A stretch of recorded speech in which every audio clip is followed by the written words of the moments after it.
Πώς μαζεύω μασουράκι. Βάζω την κλωστή μου εδώ. Εδώ που είναι το κυκλικό είναι μόνο για να μαζέψουμε μασουράκι.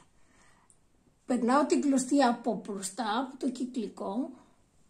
Την πηγαίνω πίσω και εδώ, όπως φαίνεται και εδώ στο σχήμα. Τη λίγο κλωστή στο μασουράκι και το βάζω εδώ. Το πάω προς τα πίσω και πατάω την πατήστρα.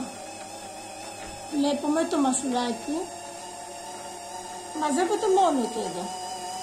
Και όταν δουλεύει το μασουράκι απομονώνει εδώ τη βελόνα.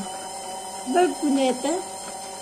Προσοχή, μη σας μείνει εκεί και νομίζω ότι έχει χαλάσει η μηχανή σας όταν δεν μαζεύει το μασουράκι.